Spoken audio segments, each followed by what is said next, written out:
I welcome all on behalf of Exim Bank to this webinar, where we will be going through the current scenario post-COVID pandemic. Okay, my presentation will be covering broadly these few topics, like very briefly on what is Indian agriculture sector looks like, what is the composition of agriculture exports from India, and then briefly we will discuss on the impact of COVID-19 on Indian agriculture, covering mostly the production and stock, challenges, development and prospects, opportunities for agro exports, and government initiatives. Indian agriculture, as we all are aware, we are the largest producers of agriculture goods like pulses, jute, milk, fruits and vegetables, wheat, rice, fish, poultry, and spices. Agriculture exports contributes around $35.616 billion. It contributed in 2019-20, which witnessed a decrease of 9.23% from the previous year exports of $38 billion. That's because the COVID impact already started showing up from the beginning of the year. The share of the agriculture sector to the GDP is around 16%, and it employs around 70% of the total Indian population. The graph we see is showing how the agriculture exports has declined from 38.4, which showed a year-on-year decline of 9.2% in 2019-20 from 2017-18, and 0.7% 2018-19. So there was because it captured mostly during the period up till April, so it didn't show a very huge decline on the year-on-year basis. What are the composition of agriculture exports? We are the largest exporter. The largest exports from India consists of the marine products. Then we have rice, which is basmati and non-basmati. Also, we have spices, and we have meat products. And you can see in the pie chart, the marine products constitute over around 20% of India's agriculture exports, followed by the basmati rice, which is around 12%, spices 10%, and non-basmati rice 5.8%, meat products 9.4%. However, total agriculture exports constitute only 2.2% of the global agriculture exports, which is quite low. Now let's see the impact of COVID-19 on agriculture. As far as production and stocks are concerned, we are quite well off because the COVID had coincided with the Rabi harvest, which actually took place normally. So the sector's impact was not, the COVID impact was seen in all the sectors, but the impact on agriculture sector was deemed to be limited. The overall agriculture growth, the sector's growth is expected at 2.5% during the fiscal year 2020-21.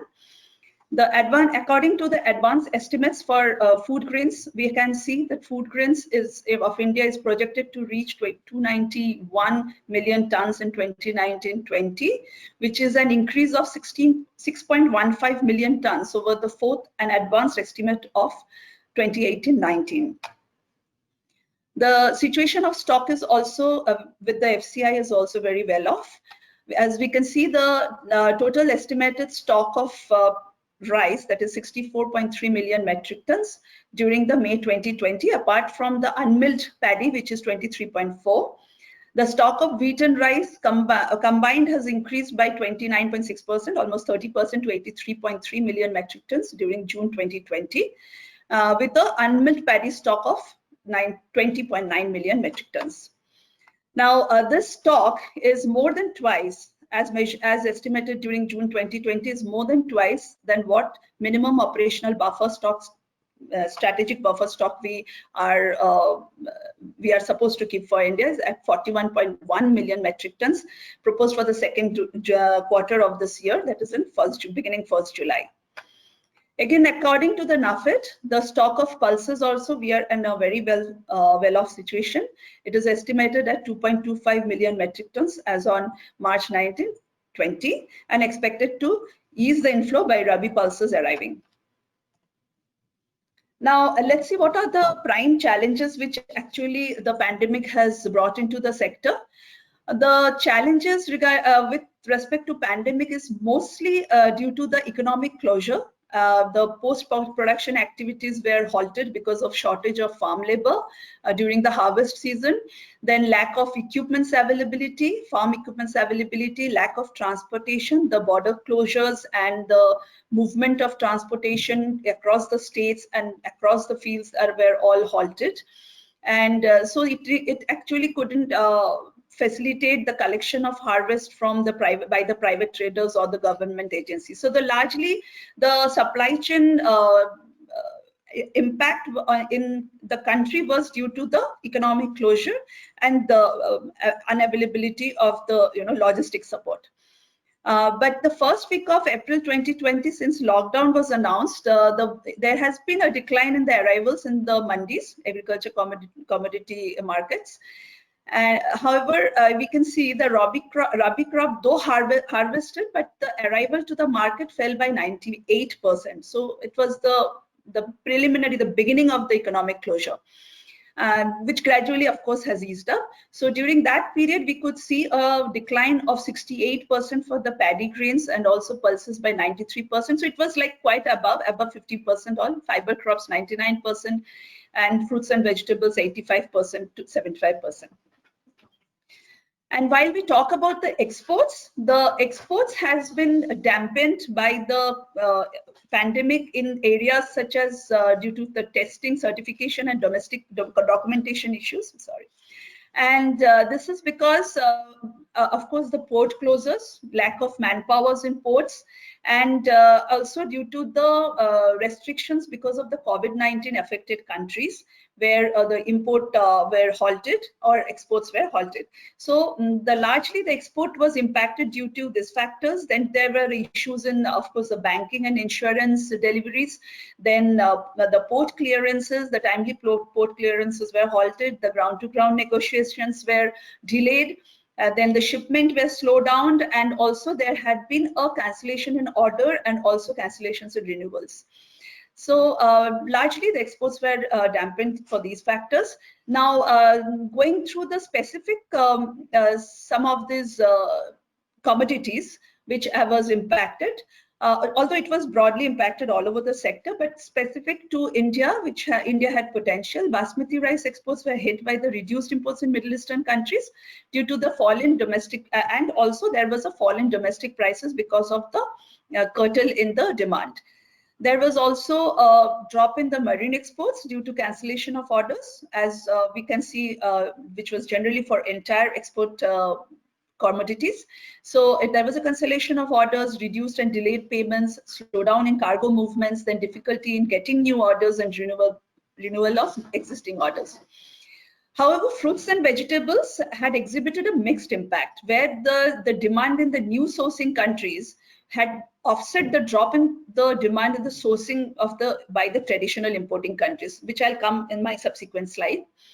And there was an impact on the dairy as well, where we are generally not a very large player in the dairy exports. However, we do have a certain potential exports in milk powder, butter, and ghee exports to some countries, which was impacted definitely due to the import restrictions in those countries. And also there was a domestic demand drop during the COVID closures of 20 to 25% initially.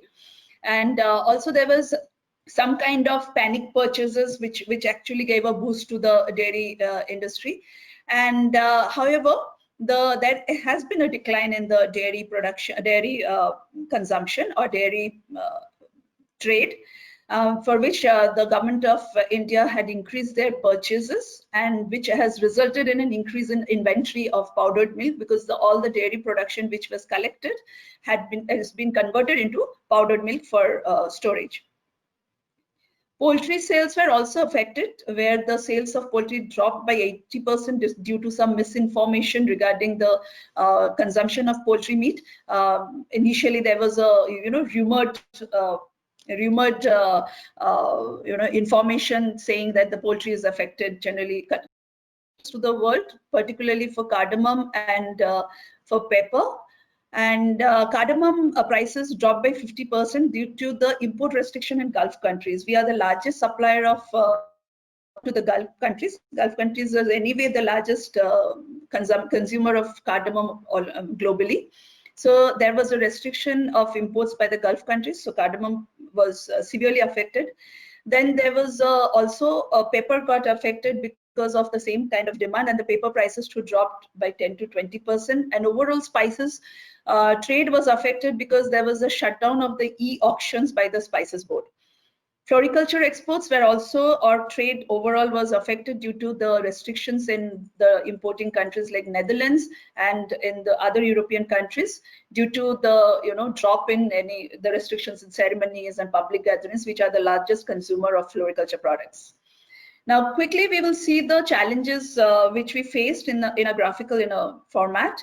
We can see that how the exports have declined during the April-May 2020 compared to the April-May 2019.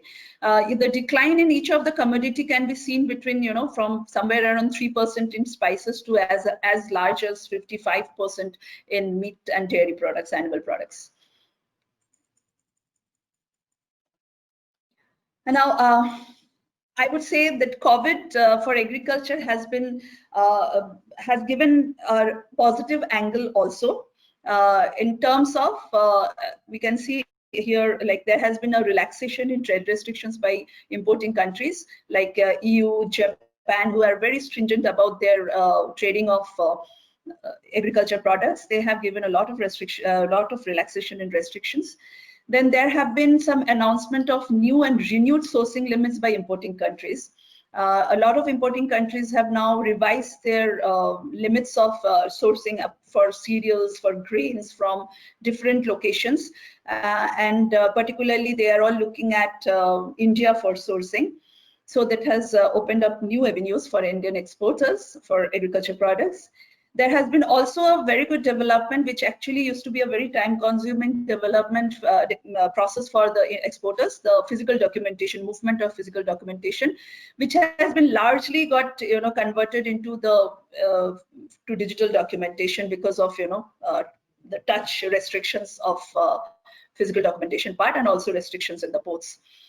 One significant development, you may say that this is due to the geopolitical scenario as well, because of the US in China trade and trade war, also because of China being the epicenter of COVID-19. So there has been a significant shift in China-centric sourcing and Southeastern Asian-centric sourcing to other countries, and mainly India has a very good potential to meet that gap in this sourcing pattern. There is also very welcome development in the technology, in the supply chain of in the domestic sector. There has been a significant shift in the processes in technology and digitally. Of public and private, there has been an expansion of the Government of India initiative of eNAM. There has been an expansion of e-Chaupals because of relaxation of the market reforms by the Government of India. And also there has been a rise in the deliveries of agri startup innovations. So these are the prospects. I can say these are the very positive impact of COVID-19. Quickly, we will see what are the opportunities in the agriculture exports, how the markets have reacted towards this pandemic. Right, for example, the rice, amid the decrease in the shipments from the Middle Eastern countries like Iraq, Iran, and Pakistan for basmati rice, there has been a Brazil is emerging as one of the alternative for rice exports in basmati segment also. And for a non-basmati segment, there is a rise in sourcing from, which was China-centric sourcing. This is a classic case of China-centric sourcing. The Syria, Burkina Faso, and Guinea-Bissau was having totally sourcing from China. The rice that has completely shifted to India right now. So there is a scope for rice exports increasing in these countries. Then there has been depleting stocks in Philippines, Malaysia, Indonesia, in the Southeast Asian countries, and of course some other countries of Africa. That has been also giving opportunities for Indian rice exports. Then there has been a reduction of exports by the competing countries, the peer countries like Vietnam, and also for that matter China. There is a reduction in the exports from those countries, which is opening up markets for India to exports. Fruits and vegetables. As I said, that it has seen a mixed reaction to COVID-19 closures.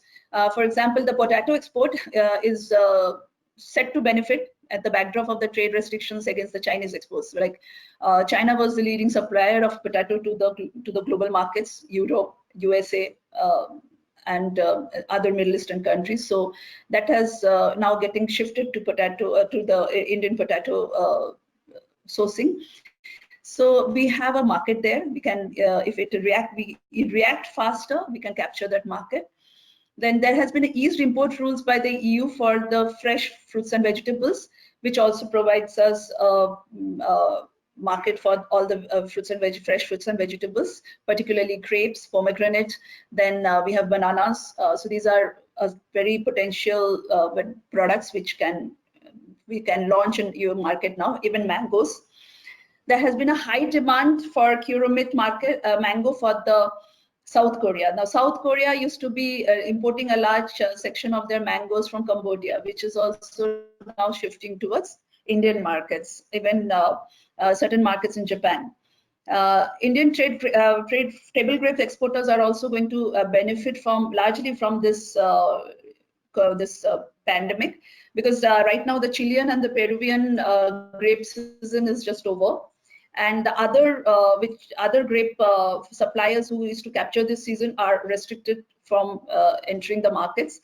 And there has been also a depleting stock of these grape producing countries. So this opens up a good avenue for Indian table grapes exporters for supplying to the importing countries. Pomegranate, as I told you, it has been now seen as a antioxidant, as a health crop, as a preventive, all this health boosting health boosting products the demand has gone up by 20-30%. So pomegranate is one of the fruit crop which is falls in this demand rise. Then we have also demand for onions. Chinese white onions are declining. The demand for Chinese or shipment for Chinese white onions to the traditional onion importing countries have been declining, opening up for Indian onions to meet the gap. Wheat. Now we have these countries from Afghanistan and Egypt, where they are now demanding a complete sourcing of wheat from Indian exporters of wheat. We have fisheries also, where marine exports have been affected, but I would say the farmed shrimp exports or farmed shrimp had seen a good potential. They have the shipment from US, the demand from US have increased by 25% year on year, as well as the Japan has reduced the inspection of Indian black tiger shrimp from 100% to 30%. So the Japan market is also a very welcoming change for Indian farmed black tiger shrimps. Now spices, of course, there has been a huge demand. You can see the demand, the percentage of increase for ginger and turmeric, which has increased by 300% for food supplements. So that has given Government of India a push for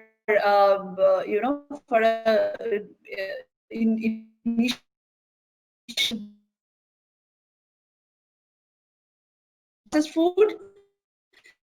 The traditional markets are opening up, shifting from China-centric to India-centric markets for groundnuts, for dehydrated vegetables, onions, and garlic. And there has been a reduction in all kinds of testing process and certification by EU, US, China, and also the Gulf. So there is these markets are now providing emerging as an opportunity for India. Now this slide, we will be sharing this presentation to all the attendees today.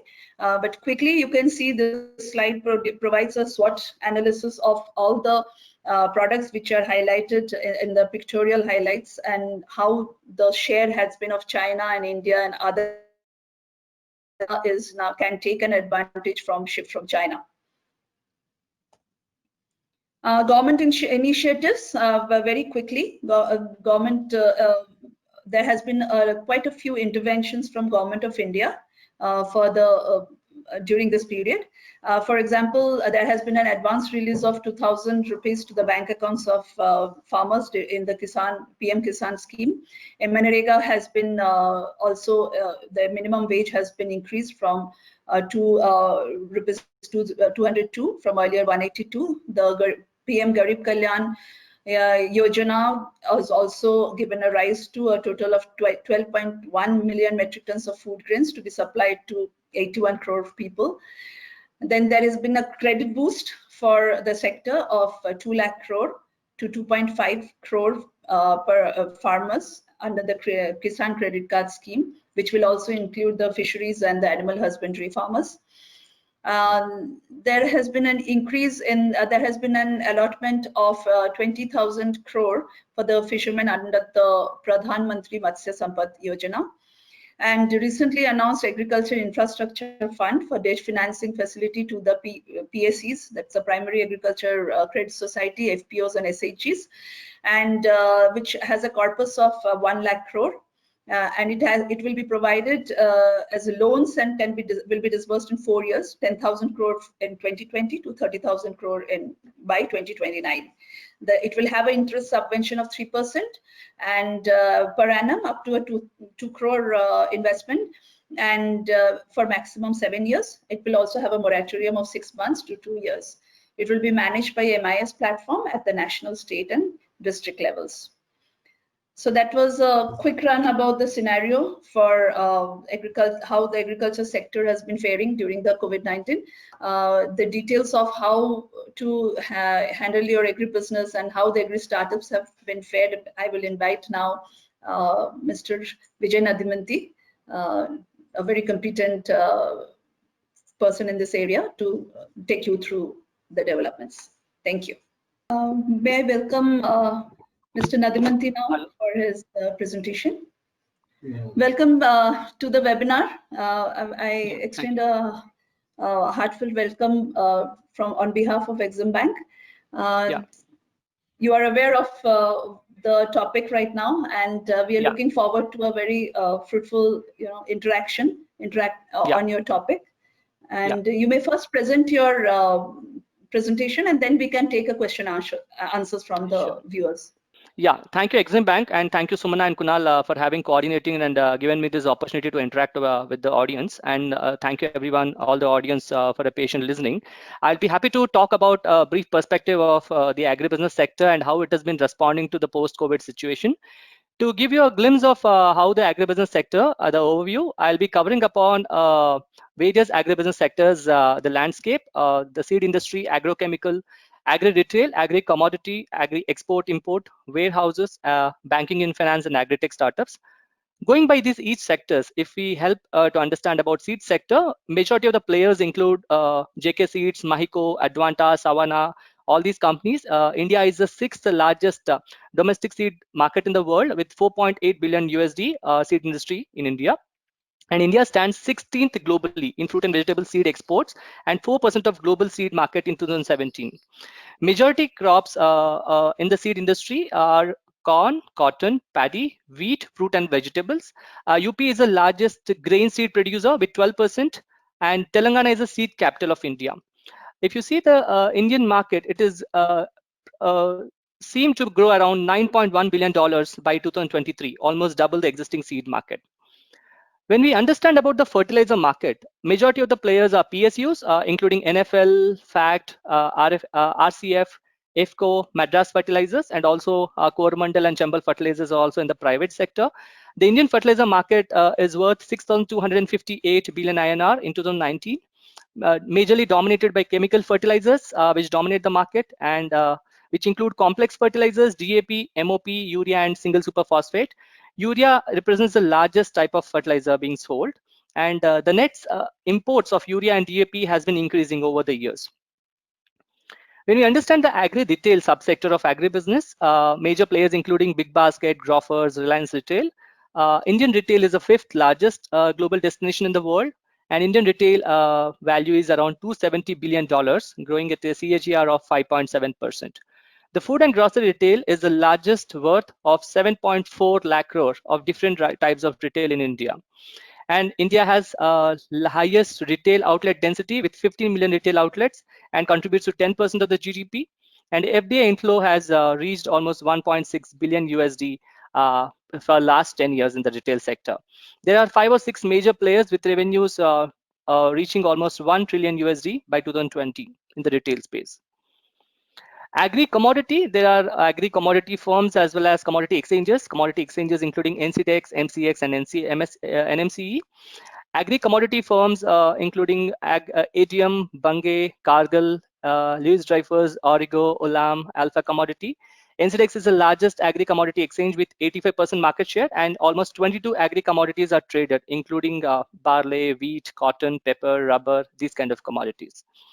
When we understand about agri-exports, there are agri-export firms to export policy and export lending agencies, including APEDA, Exim Bank, and Federation of Indian Export Organizations. The merchandise exports worth almost 330 billion USD have been exported in 2018-19, out of which $38 billion is the processed food products from India in the year 2019.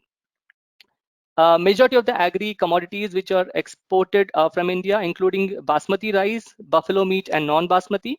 And India exports products to almost 243 countries through APEDA and 37 major agri products under APEDA. When we understand about agri warehousing and logistics, there are players like Central Warehousing Corporation to State Warehousing Corporation, Arya Collateral, Shubham Logistics, and FCI. We have the current capacity of around 126 million tons of organized warehouses by PSUs, cooperatives, and private sector, out of which 18.97 million tons is handled by the private sector. And the industry revenue has been growing at a modest CAGR of 2.5% over financial year 2012 to 17. The agriculture storage and warehousing with cold storage in India is set to grow around 45,000 crores investments in warehousing by 2020. When we understand about banking and finance, gross non-food credit almost totaled 101 trillion INR as on January 2020, with agri lending being 13% of the entire share, and a wide network of these institutions, including private sector banks, public sector banks, RRBs, urban and rural cooperatives, which have been doing the agri lending. We have, on the other side, agri-tech startups are also as well emerging, including a couple of startups like AgroStar or Ninja Cards, Stellabs, Cropin, Jumbotail, almost 500 plus agri-tech startups, and almost $248 million USD funding in June 2019. And players like Omnivore Venture Capital, who have raised almost $97 million USD fund from global organizations. So in that way, the sector is growing very healthily. We have a network of all the incubators, accelerators, and seed funds, which are also in a positive sign. And we have global investors, including Axel, Omnivore, BNext, and Ankur Capital, who've been working in this space very actively to invest in agri-tech startups. Even in the agri-tech startup space, they are B2B focus of the startups and largely untapped, because that is why most of the agri-tech startups are reaching rural and to tap in the farm networks. Agri-tech stakeholder ecosystem is also maturing rapidly with the incubators, accelerators propping up, and the funds are also increasing in this space.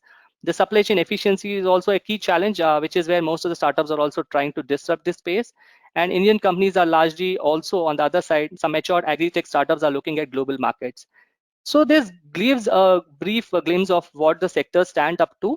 But now let's understand what is the impact of COVID on these sectors. I'll cover a few of these sectors. The first being the seed sector, almost 18,000 crore worth of the Kharif season the seed industry came a standstill during the lockdown. But later on, what we see is that the demand slowly started increasing. Although in the initial days of the COVID-19 and the lockdown, the seed manufacturing and transportation took a backlash, and the labor and transportation issues were there. But overall, a study conducted by Asia Pacific Seed Association has demonstrated that there's a negative impact on the demand of sowing seeds due to COVID-19.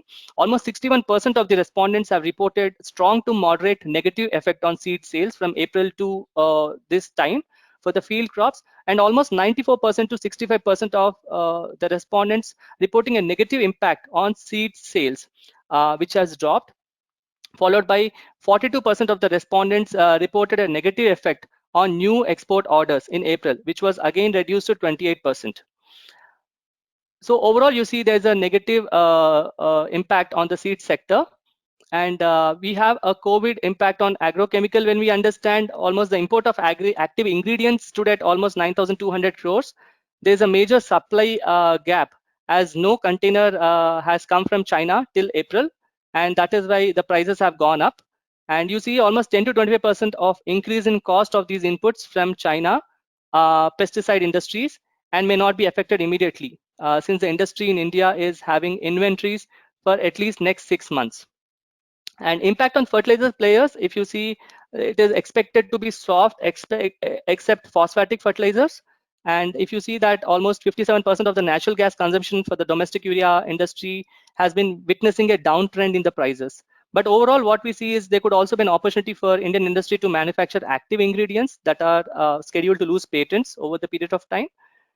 When we understand about the impact of agri retail, warehousing and logistics sector, 2.5% growth in 2020-21 in agriculture is likely to witness as per the CRISIL research. But when you see due to lockdown, the horticulture and perishable commodities suffered because of the closure of APMCs and also the liquidity with the traders and wholesalers. All the government has announced a MSP hike for 14 crops, assuring farmers with 50 to 83% of returns on their cost of production. But on the other side, in the initial days, the horticulture produce harvesting suffered challenges. On the other side, there are also certain challenges of locust attacks in various places of India. If you see the flowers sector, and the flowers also, because of the closure of religious spaces, there were certain challenges in this space. Although in the initial days of the warehousing and logistics sector and transportation, 90 to 95% of the movement of trucks failed in the first week of March. And then slowly it has been witnessing a recovery in April and May. But we are expecting that this sector would grow because now the lockdown restrictions are easing up. There's a quick recovery, as you can see, witnessing on warehousing and logistics sector. It grew from 35% in 2021, then earlier than 25%. You see a normal contraction in the capacity utilization of the warehouses, which fell by 15% in the Q1 of 2019, and is expected to further fall by another 30%. When we come to the export and import, almost $61 billion of India's exports in March 2020. But later you see that there's a trade deficit which narrowed because the imports have been tumbling by almost $17 billion US, although there's slightly some increase in the Indian exports in the basmati and other commodities. But there are also other relief measures being taken up by RBI and Exim Bank to reform this sector, as you can see. When you talk about the commodity market, the commodity sector has changed their timelines to operating from 9 to 5. And there's a challenge in the price discovery and the traders having a crash crunch. So that is why there's been a drop in the export demand for metals and food grains, although there's some bright sign for spices and gold.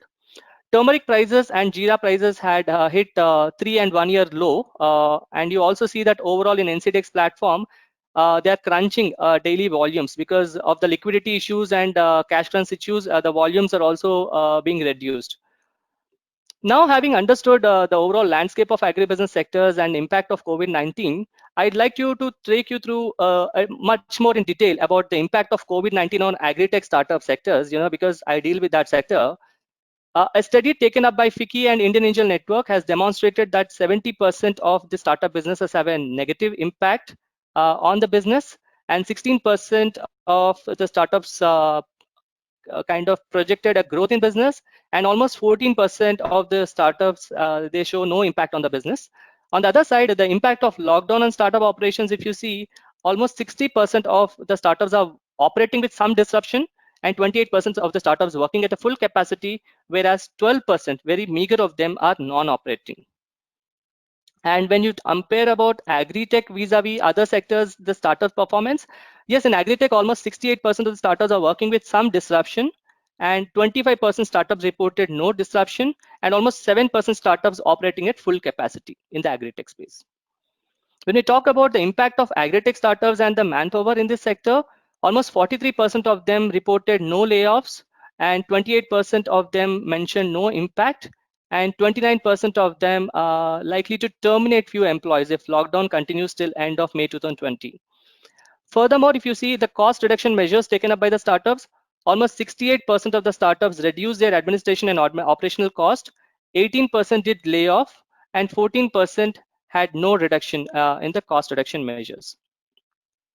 When you understand the COVID impact on agri-tech startups, largely if you see in the investor's point of view, almost 35% of the startups have halted their business development activities, and 33% of these startups have hold on expansion or organization or manufacturing activities, and 23% of the startups have reported loss of sales opportunities due to COVID-19 and the movement restrictions. And almost 9% of the startups have reported increase in the total cost of organization production. So this is multiple scenarios. What we could see, it's a mixed response. And there are some startups which have been raising funds pre-COVID and during COVID, and almost the startups, what we hear from them, 33% of the investors have put the investment decision on hold. 32% of the investors have shown no response, and almost 17% of the signed agreements are yet to receive funds. Only 10% of the startups wherein the deals were cancelled, and 8% signed the agreements and received the funds. So only a meager of them received the funds post-COVID. And you can also see the kind of financial support required by the startups, because almost 36% show immediate fiscal support, like grants to preserve company liquidity, and 24% required soft loans. On the other side, 26% require exclusive funding support to protect employees, and 14% approvals on pending eligible applications. And the last slide, when we understand the perspective from investors, a survey by FICCI says that 56% investors get moderately impacted, whereas 40% get severe impacted, and 4% have no impact due to COVID-19. So this is a glimpse of what has been happening in the startup sector, but there could be widely more scope and opportunities for agri-tech startups, because farmers and agri-tech startups have evolved rapidly over the past few years due to digital penetration and funding. And 2020 outlook should be towards driving innovations, data collaboration, and easy working capital, and providing digital infrastructure, and providing solutions focused on developing a strong supply chain, because it's a key priority for all the stakeholders. And of course, new emerging areas in agri-technology which focus on market linkage, digital agriculture, better access to inputs, farming as a service, financing, agri-blockchains, and agri-fintech could be attracting larger traction as what we could believe. And B2B is also considered to be the biggest revenue generating stakeholder due to long-term business sustainability for the startups. And agri-tech companies are going global with a focus on regions. But of course, as we could kind of see the overall agribusiness sector and the impact, it has been a mixed response, I could say, number one.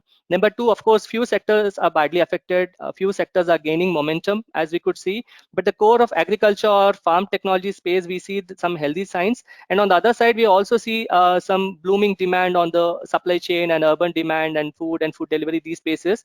So I see it's a mixed response. I'm sure that COVID-19 is a big shocker to all of us. But having said that, the Indian ecosystem, which holds a large gamut of institutions in the agri-research and agri-business space, and added to it, the emergence of the agri startups is giving mixed response to us and also helping us to absorb this shock. This is what I have to say for today, and happy to answer any questions. Thank you. I can see two very relevant questions.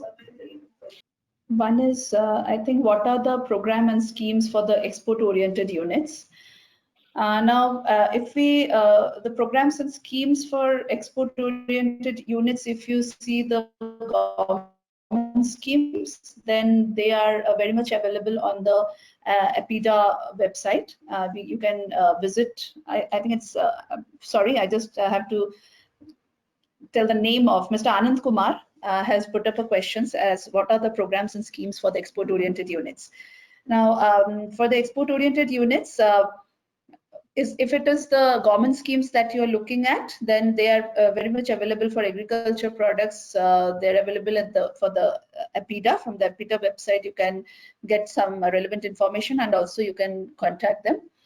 And if you are looking at the bank schemes, then for export-oriented units, yes, we also provide lending. We have a lending facilities for export-oriented units with at least 10% of exports happening. And we generally are not into retail banking, so we don't give individuals loans, but we definitely have lend to the companies who are eligible for such kind of loan activities. And also we have kind of a GRID program, which is a grassroots initiative where very grassroots enterprises who are into agriculture, like honey or any other kind of dairy production, we support them by means of grant support also for purchasing capital, for capital investment, and also for their training and workshops or capacity building. And we do have a loan component, but it's not very large, but for supporting their working capital gaps. So we have a kind of program which you can go into details. You can go visit Exim Bank website, and if you have any particular particular question related to your product or what you're looking at, you can mail it to us. We also have a Exim Mitra portal where you will get all this information. You can visit that and check for yourself. Anything else you want to add, Mr. Vijay?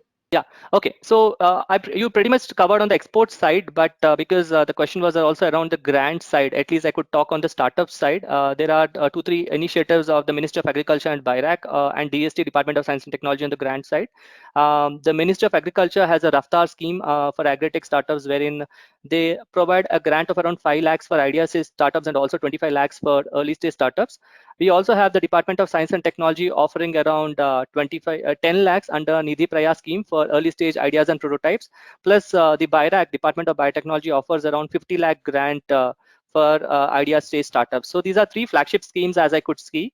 Along with that, there are also certain global grants and schemes like United States, India Science and Endowment Fund. Multiple of these kind of funds are available, but largely the kind of domain I'm talking is largely the technology startups that we largely deal with. Yeah, that's it from my side. Yeah.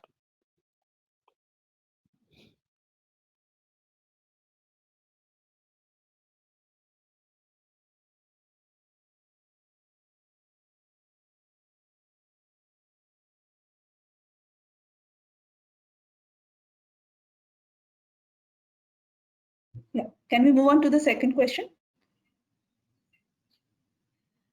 This is by one Mr. Sanjay Kanan.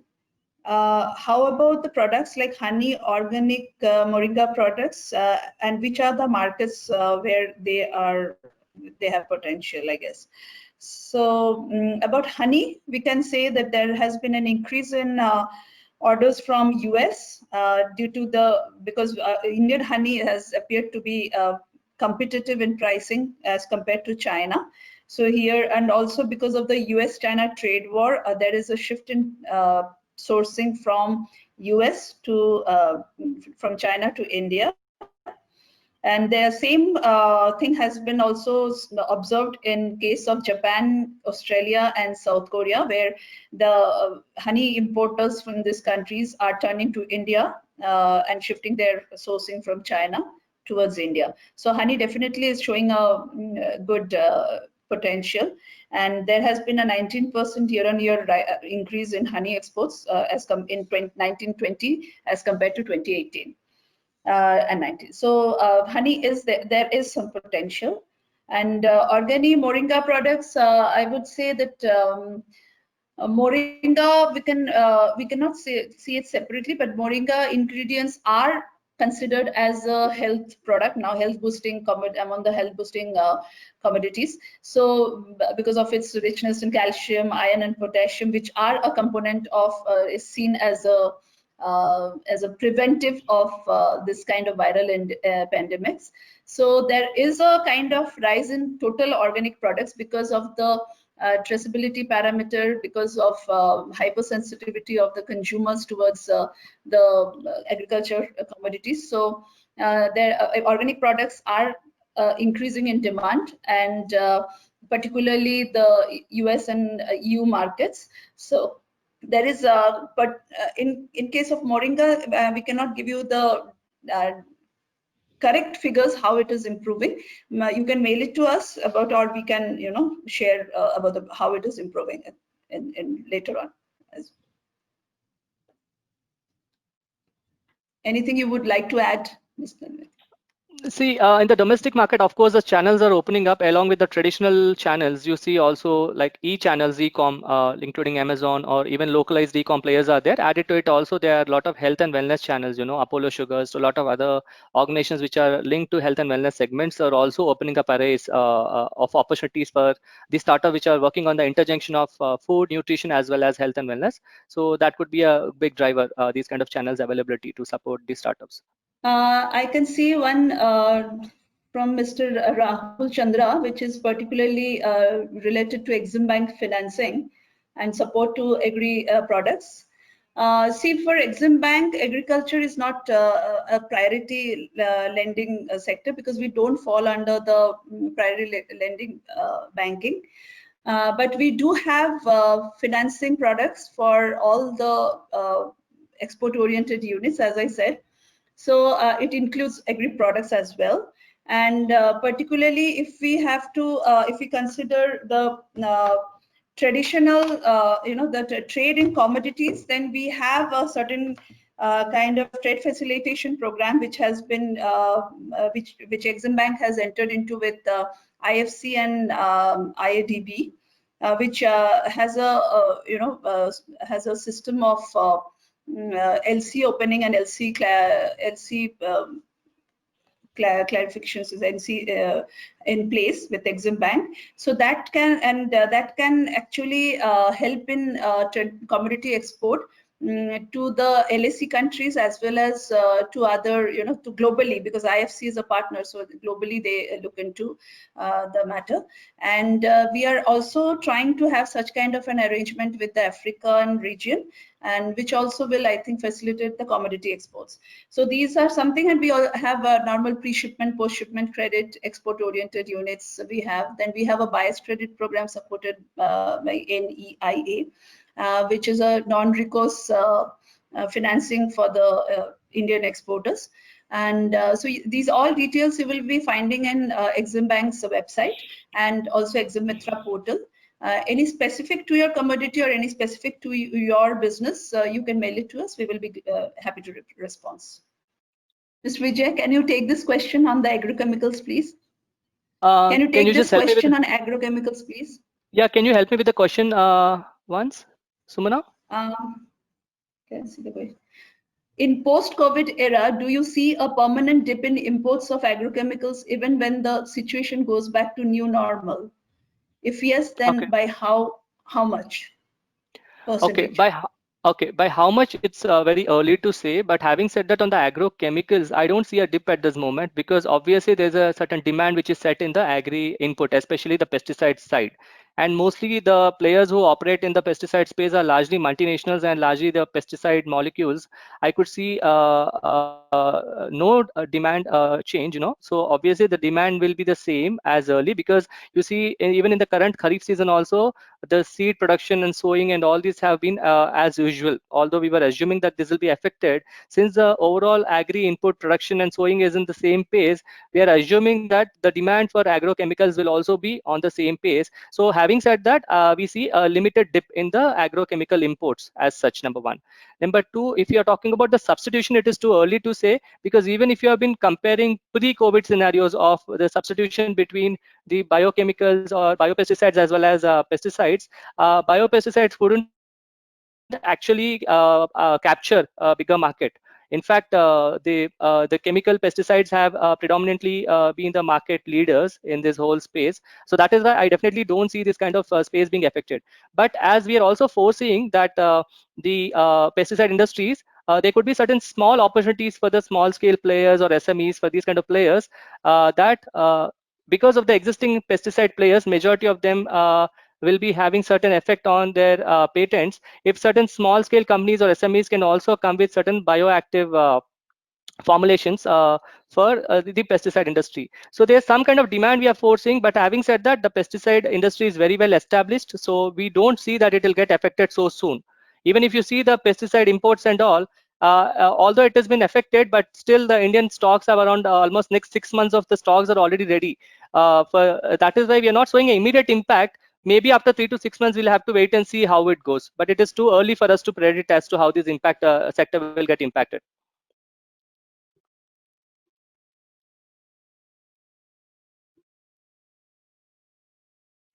Hello? Answer the questions. Answer the questions. The next is okay. Email ID. You can, Mr. Rahul Chandra, you can email us on ccg@eximbankindia.in.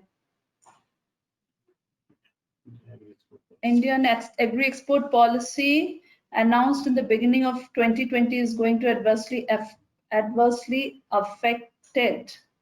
I'm not very sure about the question. How is it going, Mr. Madan Lal? Are you? You may mail me what is your exact question. We can respond accordingly because I'm not able to understand well. Is this question I think is for Mr. Vijay? Yeah. Very interesting question. How can and what initiatives in agri startup help in Atmanirbhar Bharat in food supply chain, especially traditional foods? It's a very, very relevant and very nice question. Yeah. I think Vijay should take it. See, yeah, even the whole premise of the Startup India initiative, which was started off in 2015, was under the premise that the youth and the people of India should start their own enterprise. The whole culture of entrepreneurship should prop up, number one. Number two, also because the current geopolitical situations where the government has largely been pushing for the Atmanirbhar Bharat, definitely there's a lot of potential for small scale enterprises and startups to work in the food domain, because you see, because that is one similar domain where you can also promote the localized foods and the cuisines of India. There are multiple such initiatives which are already happening. There are startups which are working on the food space, wherein they are coming up with certain food innovations, or maybe they are coming up with some kind of concepts wherein they are also working on food delivery. So these kind of systems are definitely coming. So definitely, when you ask me, there's a good sign and good potential. We have startups which have been working on vegetarian candies or indigenous candies, to startups which are working on promoting quinoa within India itself, or startups which are working on Indian smoothies, which are Indian versions of coming up with processed foods which are I would say free from any I would say any chemicals, and also the foods which are promoting on organic. And there are also startups which are working on allied sectors, including dairy or maybe promotion of health and wellness foods, including A2 grade milk. So likewise, a lot of these innovations which are coming up either as a product or as a service. So definitely there could be a lot of scope for the food-based startups. And of course, and as the current geopolitical situation and the push of government of India to promote Atmanirbhar, and also given the current COVID situations, I think it's a right time and also a right scenario for the startups to work in this direction. Yeah.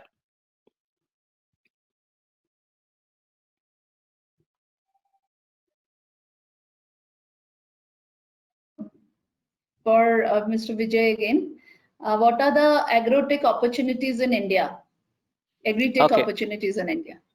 So I think agri-tech across the farm gate to food place, the startups are working. The startups are working on irrigation space. They started working on smart irrigation controllers. The startups which are working on the supply chain or e-commerce. Startups which are working on health and disease monitoring of pests. Or startups which are working on drone-based technologies for spraying. There are startups which are working on spectral imaging, both on farm and food. The startups which are working on AI-based grading, to startups which are working on, I would say, food or food products or food delivery. A wide range of startups are there across the value chain of agriculture. Added to it, there are also startups which are working on veterinary health and also meat processing, to startups which are working on dairy and poultry. So that is why the whole spectrum of agriculture and allied sectors across the farm to fork, we are seeing startups which are coming up. And every startup does take a particular theme or challenge, and they start solving that particular theme or challenge by coming up with their innovations. And definitely there are a lot of opportunities across the value chain. But having said that, it's also important for the startups or entrepreneurs to identify the space in which they want to operate, and understand the market potential and interact with the stakeholders, particularly the farmers and agribusiness companies who are in this space, to understand their actual requirements and come up with pertinent solutions. So definitely, if you ask me, there's opportunities across the spectrum, and there are already startups which are operating in this space across the spectrum. But having said that, which space would you want to come in purely depends on your interest and your potential to be in. Yeah.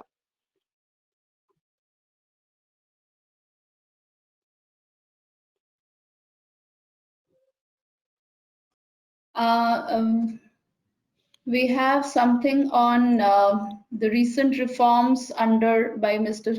Soumendra Nayak, recent reforms under Atmanirbhar Bharat. It was announced for 10,000 hectares of cultivation and vegetation, which are the crops and products under MAPS, which has a great export potential in Europe. Okay, these you can find it, you can check in APIDA website as well as in Exim Mitra, or you can mail it to me. I can respond to you on the mail. Do Exim Bank provides pre and pre-shipment credit? Yes, we do. So the details of which you can browse through in our website, eximbankindia.in. Would you be sharing both the presentations? Yes, we would. Yeah. And we have for coconut exports, you can contact the Coconut Board of India, where they can assist you which are the prominent markets. Startup based on coconut. You can write to AIDEA. There are already some startups which are working on this coconut processing and also coconut value-added products, and also startups which are working on coconut post-harvest operations and machinery. There are some startups which are also operating on the coconut intercultural operations. So there are multiple startups which have chosen a particular domain, and they've been doing this. Yeah. About the exports of honey, can you quantitative value and volume of honey shipped over the last year and this year? Yeah, we can.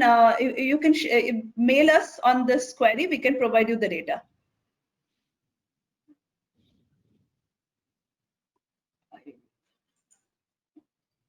Ayush department will be able to assist you in this. The Ayurvedic plants, related extracts from support from Government of India.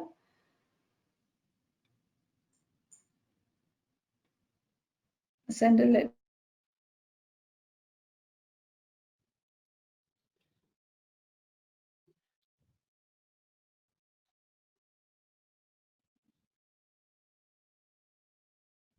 Is relevant relevant to this webinar. You may send us your queries on ccg@eximbankindia.in, and we will be glad to respond. Similarly, I think Mr. Nadimanti will give you the lead for his where you can post questions for him. I've already posted my email, coo.aid@nam.in. Yeah, people can reach out to me. Happy to answer.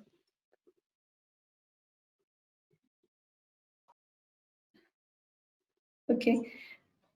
So thank you, Mr. Nadimanti, for making yourself available. Thank you, Ms. Sumana and Kunal, and thank you the entire Exim Bank team. Insightful presentation, and it was nice associating with you. We look forward to many more such associations on relevant topics and of topics of common interest. Sure. Thank you, Ms. Sumana and Mr. Kunal.